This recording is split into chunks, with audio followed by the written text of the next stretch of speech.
Hello, all you out there in internet land. Today we're going to be starting a new series called Indie Comics, where I talk about two independent comics, non-DC, non-Marvel. I hope it's going to be really fun.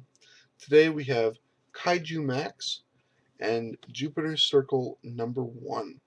Now, Kaijumax is a book about kaijus, that means great beasts in Japan, who are in a maximum security prison.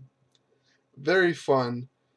Very bright, colorful, cartoony comics. Very aware that this is a silly comic. It's kind of a comedy comic, but it brings a lot of fun ideas. It's not a childish comic. Very cool. And all of the kaijus are enormous. They show one scene in the yard where they're squishing these skyscrapers and they're curling cargo containers of ships, all this kind of stuff. And there's different gangs. There's the alien kaijus, there's the J-pop kaijus, there's the crypt kaijus, which are cryptozoic, kind of like King Kong type monsters. And then there's the mecha ones, which are robotic ones. It's a lot of fun. The guards have the ability to grow to tremendous size by pressing a shield on their chest, kind of like a Japanese character who might fight Godzilla in the 70s would do. But these guys are actually twice as big as these these kaijus. Definitely check this out. It's, I hate to sound all goofy, but it's worth a Google. It's worth a Google. It's worth a look. This is a lot of fun. The main character has children that are on the outside of the prison that he was trying to feed. Authorities are looking for them. Now, one of the gang members knows where to find them, and he's getting out. The main character grows uranium-238 on his back, which apparently the other cryptozoic creatures can eat. And he barters that, and he gets into a fight with the warden, who just is enormous, and he loses. He ends up in solitary, and he just found out that the gang member he told where his kids are is getting out, so he doesn't know what's happening. It's very, very frightening. Definitely have a look at that. It's fun, and if anything else, I think that writers should be awarded for making new things that we haven't seen before. This is a cool concept, guys. Please check it out. Now, Jupiter's Circle. This is a Mark Miller comic, and Mark Miller always does fantastic stuff. Fantastic stuff, amazing stuff. He's brilliant. I personally cannot wait for Nemesis. That's what I can't wait for. Now, this is a kind of, I don't want to say a sequel. Maybe it's an addendum. Maybe it's parallel stories to Jupiter's Legacy, which was about a generation of superheroes and their evolution, kind of a Kingdom Come type story.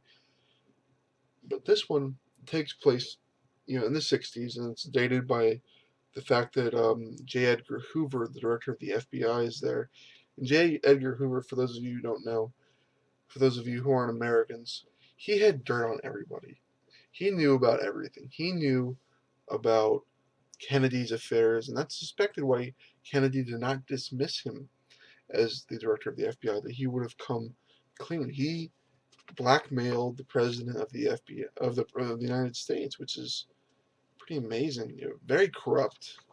I, I think that act is corrupt, but I don't know if he actually was taking bribes or he was just in it for the power, or maybe he saw himself as kind of a hero who did what was necessary, that he was protecting America from JFK. It's hard to say, but what we see is that one of the lesser characters from Jupiter's Legacy, who didn't get a huge look at, had this kind of power rod, and this is some kind of, techno magic wand that lets him shoot lasers and whatever. And there's some kind of monster that's attacking, and this is an obvious analog of Starro. It's a octopus that eats brains from outer space, or not eats brains, but eats memories telepathically.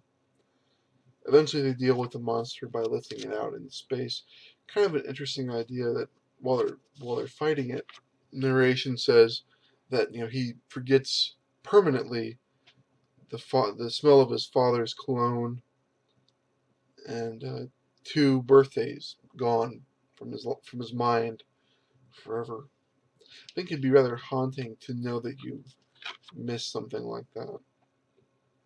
That you had the memory of it, but not the memory itself. Kind of frightening enemy that way. A modern take on a Silver Age concept. Anyway, the guy with the power rod, he's gay. Pretty promiscuous. He has sex with prostitutes in the park, with guys that he's hooked up with through a gas station attendant. This climaxes, and Katharine Hepburn throws a party at her place, and she's an actress from this era, the 60s, 50s, 60s. I'm not a big black and white film buff in this way. Anyway, there's pictures of him taken there. The comic ends with J. Edgar Hoover blackmailing him. He wants the secret identities of the rest of Jupiter's circle. This is kind of, it's kind of a period piece. It's really an author using the superhero medium to tell a non-superhero story. I have no problem with the gay thing. Just it seems like you could tell this story without the capes, without the monster, without the power rod. You could tell this could be a secret society. It could be really anything. It's not. It doesn't have to be a comic books or a superhero story. But I'll give Mark Miller the benefit of the doubt that he's going somewhere with this. That he has a plan. That there's a reason. That this guy's wearing a cape and a mask and not just some guy in a suit. So pick this up if you like Jupiter's Legacy. If you like Mark Miller, Mark Miller's. Again, even though this one was a little bit lackluster to me, I think we've seen enough Mark Miller that this is going somewhere, that this is going to become interesting. Alright guys, thank you for watching, and I hope you like this new segment called Indie Comics. I'll talk to you guys later. Remember to like, comment, subscribe, and check out my other projects. Thank you.